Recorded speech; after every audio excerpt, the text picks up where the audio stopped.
The Return of Sherlock Holmes by Arthur Conan Doyle. 4. The Adventure of the Solitary Cyclist. From the years 1894 to 1901 inclusive, Mr. Sherlock Holmes was a very busy man. It is safe to say that there was no public case of any difficulty in which he was not consulted during those 8 years, and there were hundreds of private cases, some of them of the most intricate and extraordinary character, in which he played a prominent part. Many startling successes and a few unavoidable failures were the outcome of this long period of continuous work. As I have preserved very full notes of all these cases, and was myself personally engaged in many of them, it may be imagined that it is no easy task to know which I should select to lay before the public. I shall, however, preserve my former rule, and give the preference to those cases which derive their interest not so much from the brutality of the crime as from the ingenuity and dramatic quality of the solution. For this reason I will now lay before the reader the facts connected with Miss Violet Smith, the solitary cyclist of Charlington, and the curious sequel of our investigation, which culminated in unexpected tragedy. It is true that the circumstances did not admit of any striking illustration of those powers for which my friend was famous, but there were some points about the case which made it stand out in those long records of crime from which I gather the material for these little narratives. On referring to my notebook for the year 1895, I find that it was upon Saturday, the 23rd of April, that we first heard of Miss Violet Smith. Her visit was, I remember, extremely unwelcome to Holmes, for he was immersed at the moment in a very abstruse and complicated problem concerning the peculiar persecution to which John Vincent Harden, the well-known tobacco millionaire, had been subjected. My friend, who loved above all things precision and concentration of thought, resented anything which distracted his attention from the matter in hand. And yet without a harshness which was foreign to his nature it was impossible to refuse to listen to the story of the young and beautiful woman, tall, graceful, and queenly, who presented herself at Baker Street late in the evening and implored his assistance and advice. It was vain to urge that his time was already fully occupied, for the young lady had come with the determination to tell her story, and it was evident that nothing short of force could get her out of the room until she had done so. With a resigned air and a somewhat weary smile, Holmes begged the beautiful intruder to take a seat and to inform us what it was that was troubling her. "At least it cannot be your health," said he, as his keen eyes darted over her. "So ardent a bicyclist must be full of energy." She glanced down in surprise at her own feet, and I observed the slight roughening of the side of the sole caused by the friction of the edge of the pedal. "Yes, I bicycle a good deal, Mr. Holmes, and that has something to do with my visit to you today." My friend took the lady's ungloved hand and examined it with as close an attention and as little sentiment as a scientist would show to a specimen. "You will excuse me, I am sure. It is my business," said he, as he dropped it. "I nearly fell into the error of supposing that you were typewriting. Of course, it is obvious that it is music. You observe the spatulate finger end, Watson, which is common to both professions. There is a spirituality about the face, however." He gently turned it towards the light, which the typewriter does not generate. "This lady is a musician." "Yes, Mr. Holmes, I teach music." "In the country, I presume, from your complexion." "Yes, sir, near Farnham, on the borders of Surrey." "A beautiful neighborhood and full of the most interesting associations. You remember, Watson, that it was near there that we took Archie Stamford, the forger. Now, Miss Violet, what has happened to you near Farnham, on the borders of Surrey?" The young lady, with great clearness and composure, made the following curious statement. "My father is dead, Mr. Holmes. He was James Smith, who conducted the orchestra at the old Imperial Theatre. My mother and I were left without a relation in the world except one uncle, Ralph Smith, who went to Africa 25 years ago, and we have never had a word from him since. When father died we were left very poor, but one day we were told that there was an advertisement in the Times inquiring for our whereabouts. You can imagine how excited we were, for we thought that someone had left us a fortune. We went at once to the lawyer whose name was given in the paper. There we met two gentlemen, Mr. Carruthers and Mr. Woodley, who were home on a visit from South Africa. They said that my uncle was a friend of theirs, that he died some months before in great poverty in Johannesburg, and that he had asked them with his last breath to hunt up his relations and see that they were in no want. It seemed strange to us that Uncle Ralph, who took no notice of us when he was alive, should be so careful to look after us when he was dead. But Mr. Carruthers explained that the reason was that my uncle had just heard of the death of his brother, and so felt responsible for our fate. "Excuse me," said Holmes. "When was this interview?" "Last December, 4 months ago." "Pray proceed." Mr. Woodley seemed to me to be a most odious person. He was forever making eyes at me, a coarse, puffy-faced, red-moustached young man, with his hair plastered down on each side of his forehead. I thought that he was perfectly hateful, and I was sure that Cyril would not wish me to know such a person. "Oh, Cyril is his name," said Holmes, smiling. The young lady blushed and laughed. "Yes, Mr. Holmes, Cyril Morton, an electrical engineer, and we hope to be married at the end of the summer." Dear me, how did I get talking about him? What I wished to say was that Mr. Woodley was perfectly odious, but that Mr. Carruthers, who was a much older man, was more agreeable. He was a dark, sallow, clean-shaven, silent person, but he had polite manners and a pleasant smile. He inquired how we were left, and on finding that we were very poor he suggested that I should come and teach music to his only daughter, aged 10. I said that I did not like to leave my mother, on which he suggested that I should go home to her every weekend, and he offered me 100 a year, which was certainly splendid pay. So it ended by my accepting, and I went down to Chiltern Grange, about 6 miles from Farnham. Mr. Carruthers was a widower, but he had engaged a lady housekeeper, a very respectable, elderly person, called Mrs. Dixon, to look after his establishment. The child was a dear, and everything promised well. Mr. Carruthers was very kind and very musical, and we had most pleasant evenings together. Every weekend I went home to my mother in town. The first flaw in my happiness was the arrival of the red-moustached Mr. Woodley. He came for a visit of a week, and oh, it seemed 3 months to me. He was a dreadful person, a bully to everyone else, but to me something infinitely worse. He made odious love to me, boasted of his wealth, said that if I married him I would have the finest diamonds in London, and finally, when I would have nothing to do with him, he seized me in his arms one day after dinner. He was hideously strong, and he swore that he would not let me go until I had kissed him. Mr. Carruthers came in and tore him off from me, on which he turned upon his own host, knocking him down and cutting his face open. That was the end of his visit, as you can imagine. Mr. Carruthers apologized to me next day, and assured me that I should never be exposed to such an insult again. I have not seen Mr. Woodley since. And now, Mr. Holmes, I come at last to the special thing which has caused me to ask your advice today. You must know that every Saturday forenoon I ride on my bicycle to Farnham Station in order to get the 12.22 to town. The road from Chiltern Grange is a lonely one, and at one spot it is particularly so, for it lies for over a mile between Charlington Heath upon one side and the woods which lie round Charlington Hall upon the other. You could not find a more lonely tract of road anywhere, and it is quite rare to meet so much as a cart, or a peasant, until you reach the high road near Crooksbury Hill. 2 weeks ago I was passing this place when I chanced to look back over my shoulder, and about 200 yards behind me I saw a man, also on a bicycle. He seemed to be a middle-aged man, with a short, dark beard. I looked back before I reached Farnham, but the man was gone, so I thought no more about it. But you can imagine how surprised I was, Mr. Holmes, when on my return on the Monday I saw the same man on the same stretch of road. My astonishment was increased when the incident occurred again, exactly as before, on the following Saturday and Monday. He always kept his distance and did not molest me in any way, but still it certainly was very odd.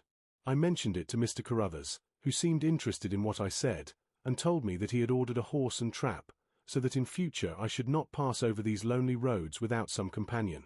The horse and trap were to have come this week, but for some reason they were not delivered, and again I had to cycle to the station. That was this morning.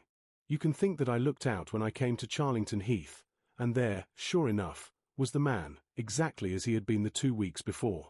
He always kept so far from me that I could not clearly see his face, but it was certainly someone whom I did not know. He was dressed in a dark suit with a cloth cap. The only thing about his face that I could clearly see was his dark beard. Today I was not alarmed, but I was filled with curiosity, and I determined to find out who he was and what he wanted. I slowed down my machine, but he slowed down his. Then I stopped altogether, but he stopped also. Then I laid a trap for him.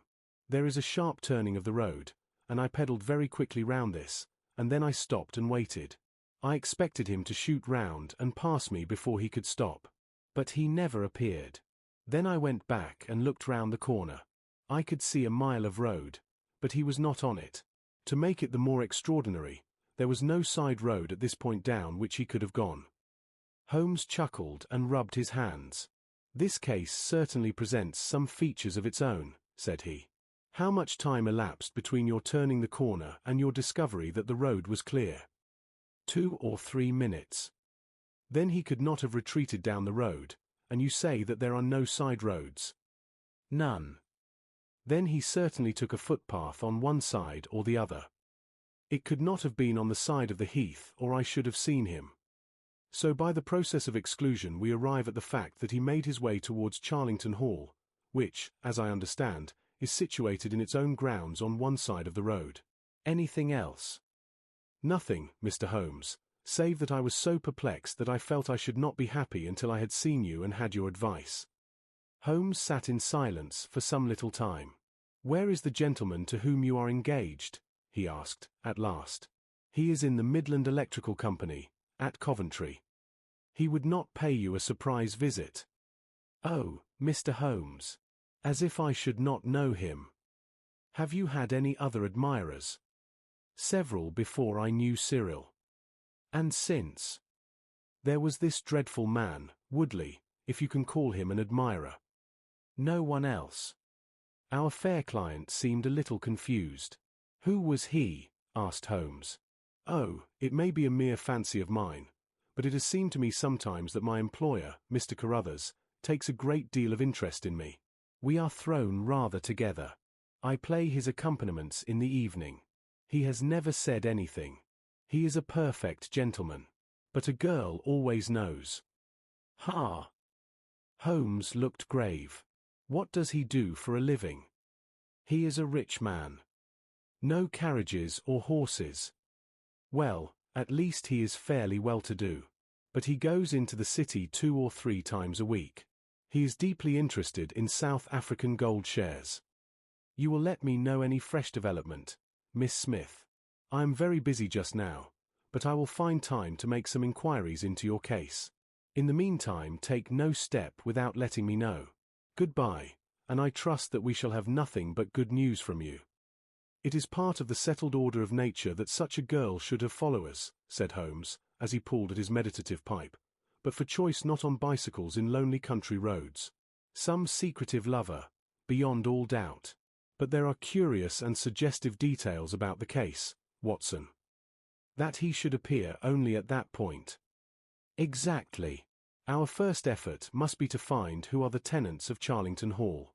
Then, again, how about the connection between Carruthers and Woodley, since they appear to be men of such a different type? How came they both to be so keen upon looking up Ralph Smith's relations? One more point.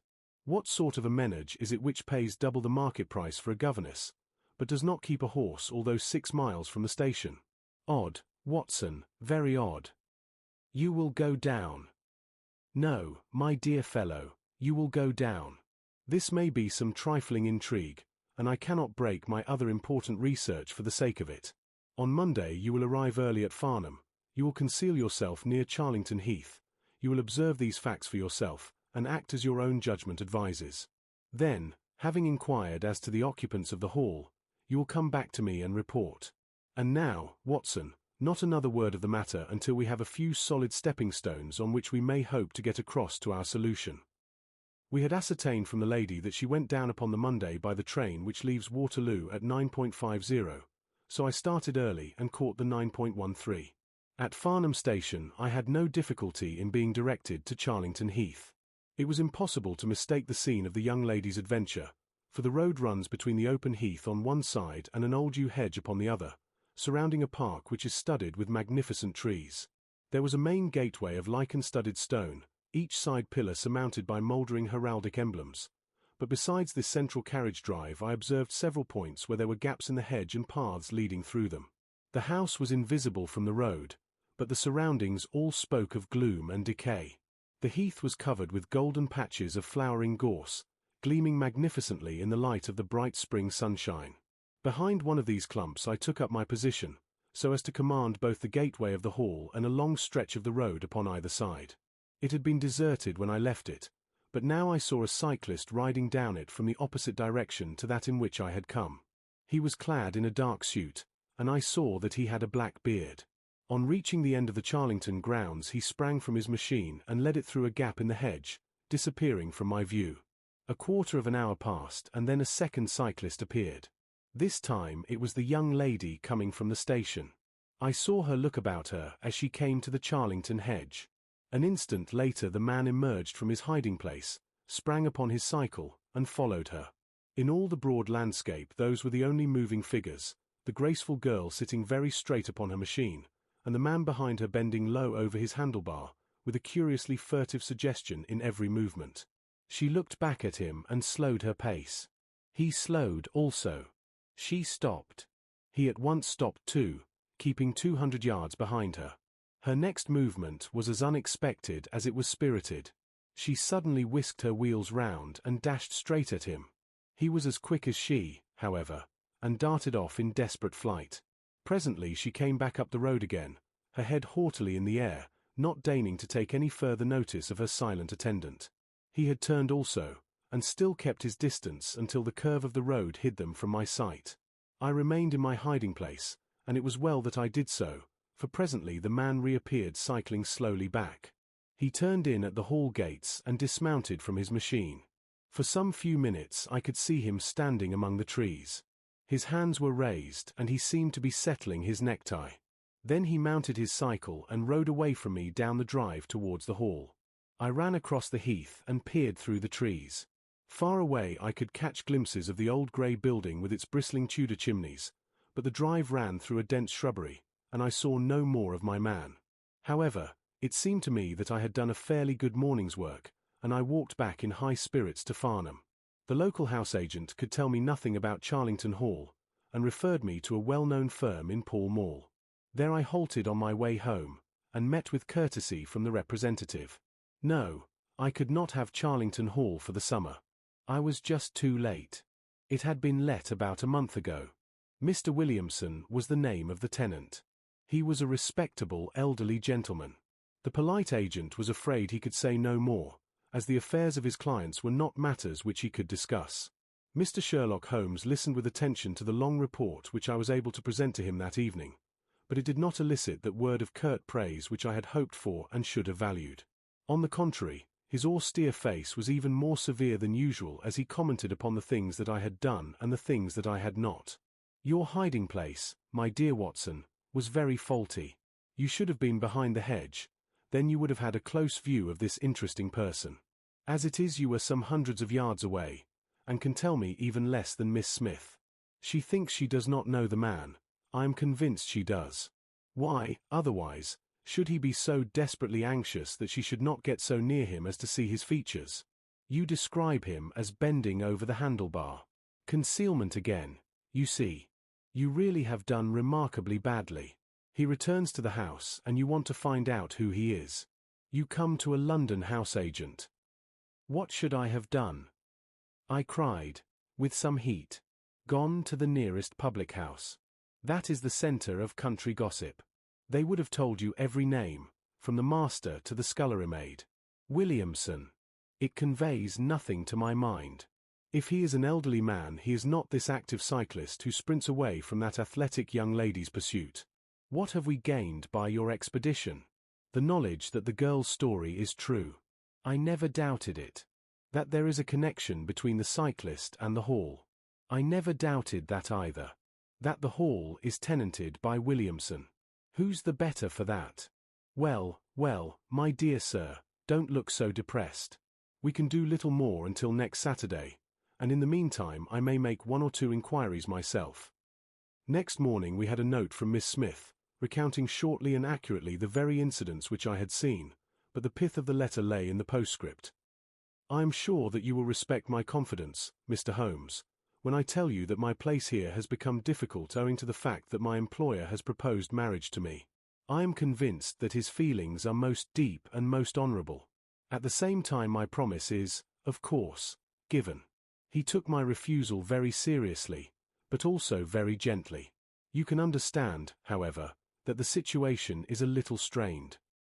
Our young friend seems to be getting into deep waters, said Holmes, thoughtfully, as he finished the letter. The case certainly presents more features of interest and more possibility of development than I had originally thought. I should be none the worse for a quiet, peaceful day in the country, and I am inclined to run down this afternoon and test one or two theories which I have formed." Holmes's quiet day in the country had a singular termination, for he arrived at Baker Street late in the evening with a cut lip and a discoloured lump upon his forehead, besides a general air of dissipation which would have made his own person the fitting object of a Scotland Yard investigation. He was immensely tickled by his own adventures, and laughed heartily as he recounted them.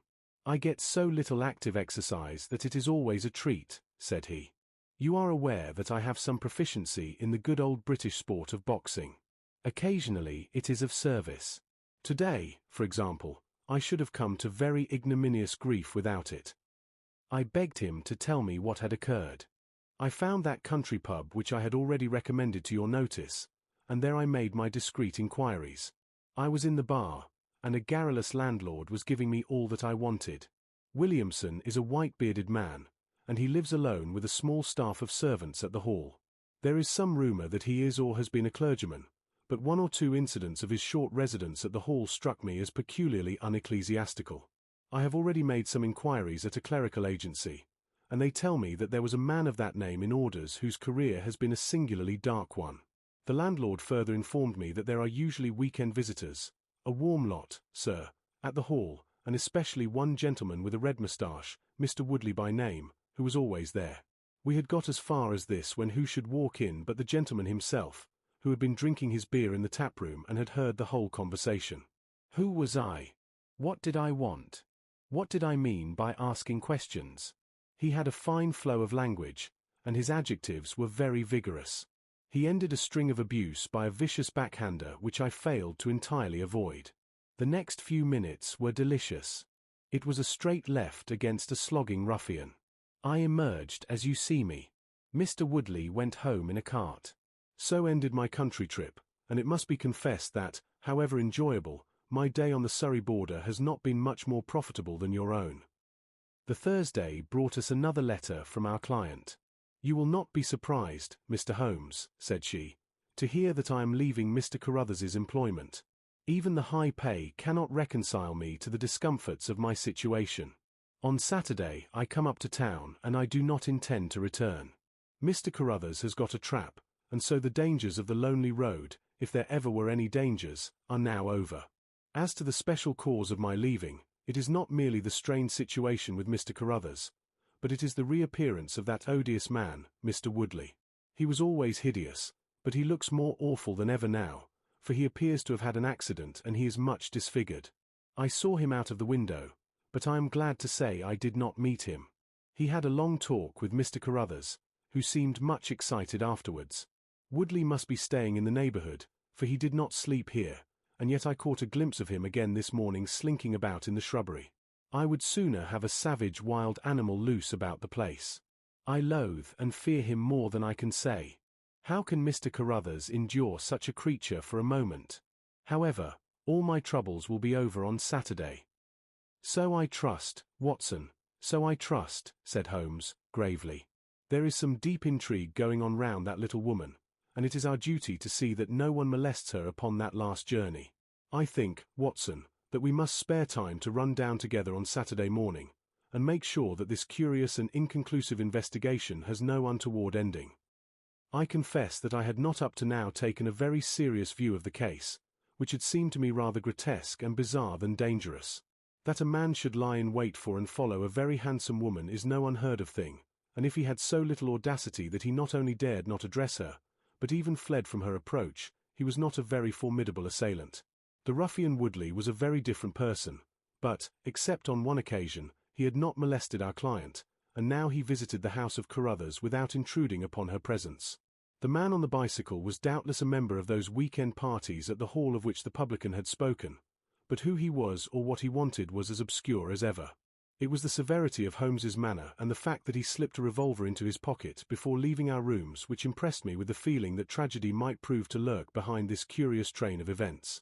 A rainy night had been followed by a glorious morning, and the heath-covered countryside with the glowing clumps of flowering gorse seemed all the more beautiful to eyes which were weary of the duns and drabs and slate-greys of London. Holmes and I walked along the broad, sandy road inhaling the fresh morning air, and rejoicing in the music of the birds and the fresh breath of the spring. From a rise of the road on the shoulder of Crooksbury Hill we could see the grim hall bristling out from amidst the ancient oaks, which, old as they were still younger than the building which they surrounded. Holmes pointed down the long tract of road which wound, a reddish-yellow band, between the brown of the heath and the budding green of the woods. Far away, a black dot, we could see a vehicle moving in our direction. Holmes gave an exclamation of impatience. "I had given a margin of half an hour," said he. "If that is her trap, she must be making for the earlier train. I fear, Watson, that she will be past Charlington before we can possibly meet her." From the instant that we passed the rise we could no longer see the vehicle, but we hastened onwards at such a pace that my sedentary life began to tell upon me, and I was compelled to fall behind.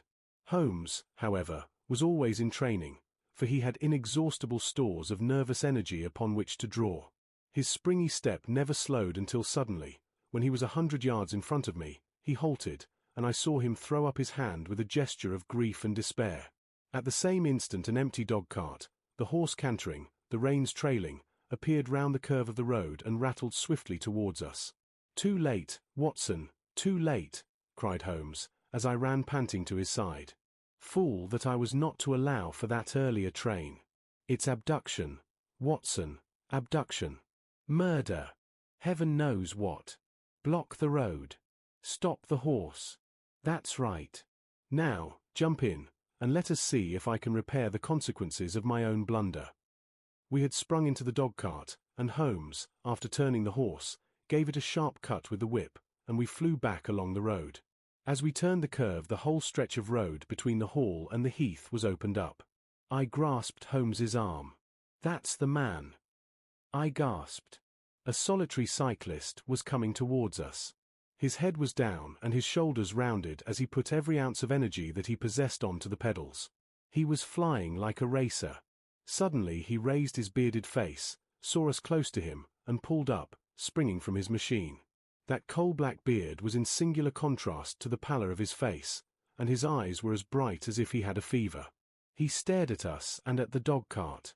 Then a look of amazement came over his face. "Hello! Stop there," he shouted, holding his bicycle to block our road. "Where did you get that dog-cart?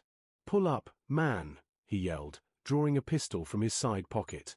"Pull up, I say, or, by George, I'll put a bullet into your horse." Holmes threw the reins into my lap and sprang down from the cart. "You're the man we want to see. Where is Miss Violet Smith?" he said, in his quick, clear way. "That's what I'm asking you. You're in her dog-cart. You ought to know where she is." We met the dog-cart on the road. There was no one in it. We drove back to help the young lady. "Good Lord! Good Lord! What shall I do?" cried the stranger, in an ecstasy of despair. "They've got her, that hellhound Woodley and the blackguard parson. Come, man, come, if you really are her friend. Stand by me and we'll save her, if I have to leave my carcass in Charlington Wood." He ran distractedly, his pistol in his hand, towards a gap in the hedge. Holmes followed him, and I, leaving the horse grazing beside the road, followed Holmes. "This is where they came through," said he, pointing to the marks of several feet upon the muddy path. "Hello! Stop a minute. Who's this in the bush?" It was a young fellow about 17, dressed like an ostler, with leather cords and gaiters. He lay upon his back, his knees drawn up, a terrible cut upon his head. He was insensible, but alive. A glance at his wound told me that it had not penetrated the bone. "That's Peter, the groom," cried the stranger. "He drove her. The beasts have pulled him off and clubbed him. Let him lie. We can't do him any good, but we may save her from the worst fate that can befall a woman." We ran frantically down the path, which wound among the trees. We had reached the shrubbery which surrounded the house when Holmes pulled up. "They didn't go to the house. Here are their marks on the left, here, beside the laurel bushes. Ah, I said so." As he spoke, a woman's shrill scream, a scream which vibrated with a frenzy of horror, burst from the thick green clump of bushes in front of us. It ended suddenly on its highest note with a choke and a gurgle. "This way! This way! They are in the bowling alley!" cried the stranger, darting through the bushes. "Ah, the cowardly dogs! Follow me, gentlemen. Too late. Too late. By the living Jingo!" We had broken suddenly into a lovely glade of greensward surrounded by ancient trees. On the farther side of it, under the shadow of a mighty oak, there stood a singular group of 3 people. One was a woman, our client, drooping and faint, a handkerchief round her mouth. Opposite her stood a brutal, heavy-faced, red-moustached young man, his gaitered legs parted wide, one arm akimbo, the other waving a riding crop, his whole attitude suggestive of triumphant bravado. Between them an elderly, grey-bearded man, wearing a short surplice over a light tweed suit, had evidently just completed the wedding service, for he pocketed his prayer book as we appeared and slapped the sinister bridegroom upon the back in jovial congratulation. "They are married," I gasped. "Come on," cried our guide. "Come on." He rushed across the glade, Holmes and I at his heels. As we approached, the lady staggered against the trunk of the tree for support. Williamson, the ex-clergyman, bowed to us with mock politeness, and the bully Woodley advanced with a shout of brutal and exultant laughter. "You can take your beard off, Bob," said he. "I know you right enough. Well, you and your pals have just come in time for me to be able to introduce you to Mrs. Woodley." Our guide's answer was a singular one. He snatched off the dark beard which had disguised him and threw it on the ground, disclosing a long, sallow, clean-shaven face below it. Then he raised his revolver and covered the young ruffian, who was advancing upon him with his dangerous riding crop swinging in his hand. "Yes," said our ally, "I am Bob Carruthers, and I'll see this woman righted if I have to swing for it. I told you what I'd do if you molested her, and, by the Lord, I'll be as good as my word." "You're too late. She's my wife." "No, she's your widow." His revolver cracked, and I saw the blood spurt from the front of Woodley's waistcoat. He spun round with a scream and fell upon his back, his hideous red face turning suddenly to a dreadful mottled pallor.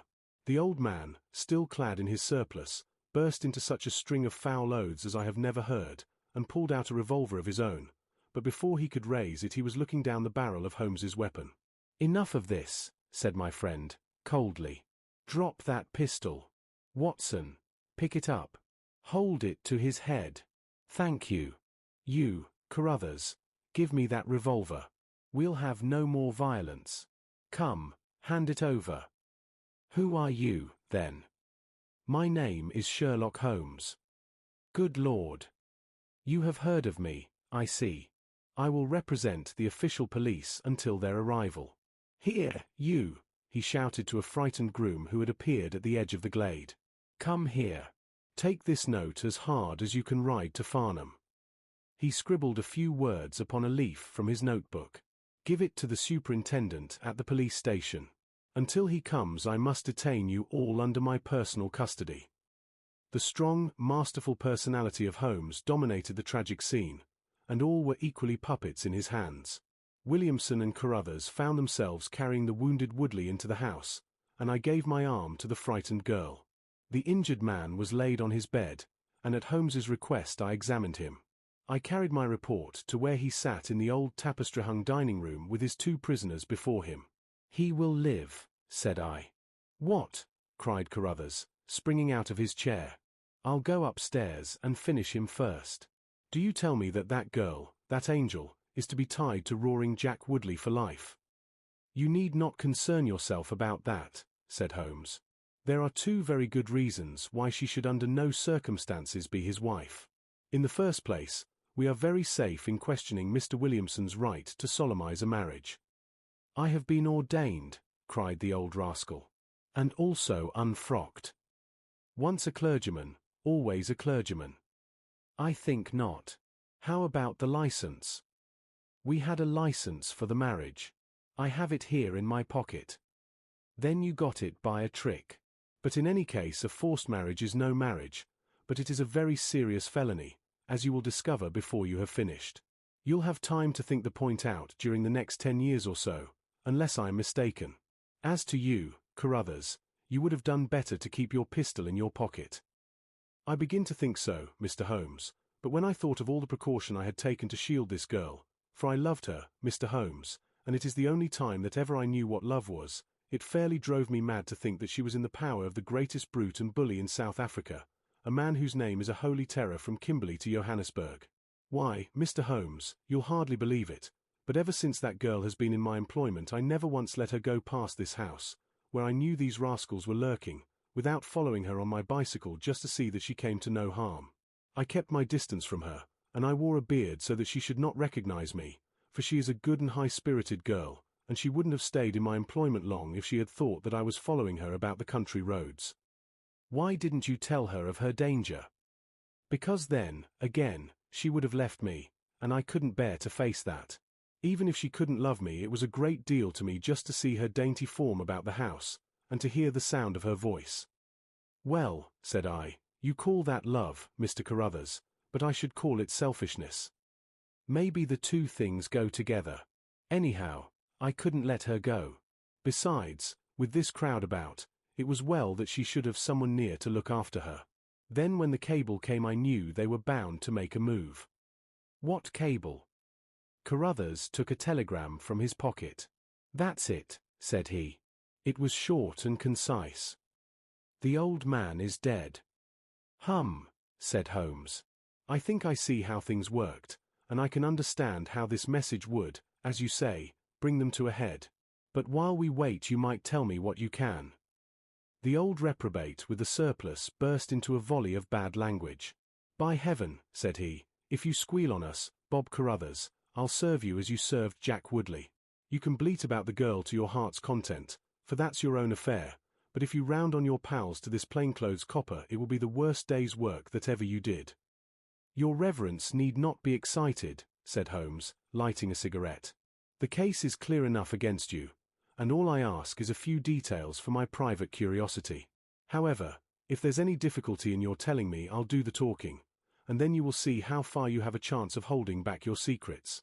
In the first place, 3 of you came from South Africa on this game. You Williamson, you Carruthers, and Woodley. Lie number 1, said the old man. I never saw either of them until 2 months ago, and I have never been in Africa in my life, so you can put that in your pipe and smoke it, Mr. Busybody Holmes. What he says is true, said Carruthers. Well, 2 of you came over. His reverence is our own homemade article. You had known Ralph Smith in South Africa. You had reason to believe he would not live long. You found out that his niece would inherit his fortune. How's that, eh? Carruthers nodded and Williamson swore. She was next of kin, no doubt, and you were aware that the old fellow would make no will. Couldn't read or write, said Carruthers. So you came over, the 2 of you, and hunted up the girl. The idea was that one of you was to marry her and the other have a share of the plunder. For some reason Woodley was chosen as the husband. Why was that? We played cards for her on the voyage. He won. I see. You got the young lady into your service, and there Woodley was to do the courting. She recognized the drunken brute that he was, and would have nothing to do with him.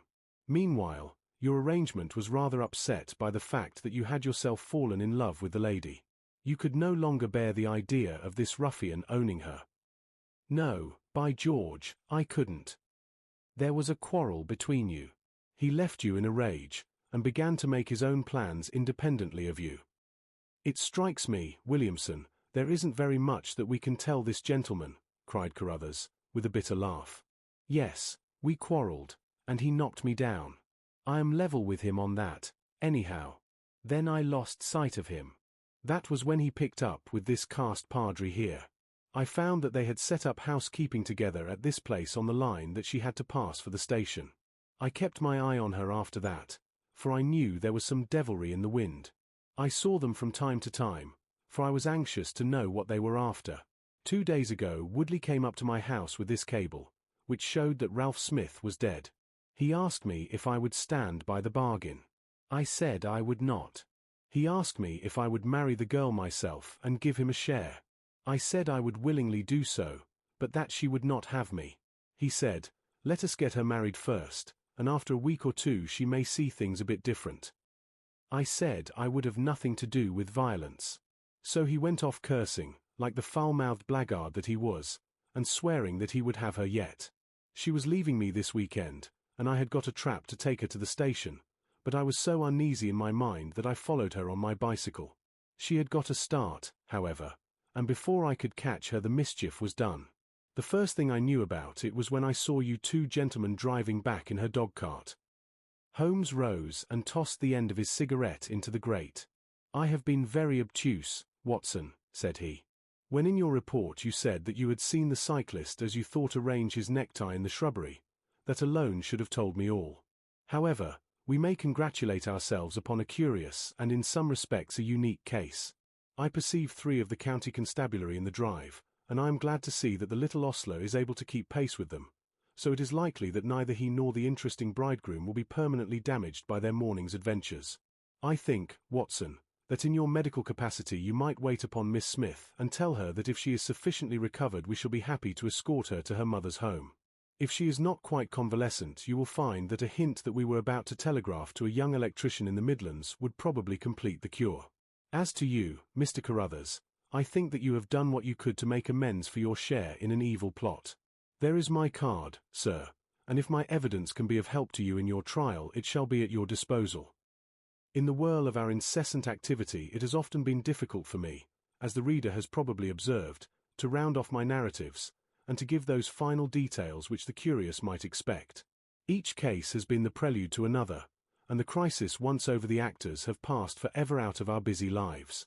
I find, however, a short note at the end of my manuscripts dealing with this case, in which I have put it upon record that Miss Violet Smith did indeed inherit a large fortune, and that she is now the wife of Cyril Morton, the senior partner of Morton and Kennedy, the famous Westminster electricians. Williamson and Woodley were both tried for abduction and assault, the former getting 7 years and the latter 10. Of the fate of Carruthers I have no record, but I am sure that his assault was not viewed very gravely by the court, since Woodley had the reputation of being a most dangerous ruffian, and I think that a few months were sufficient to satisfy the demands of justice.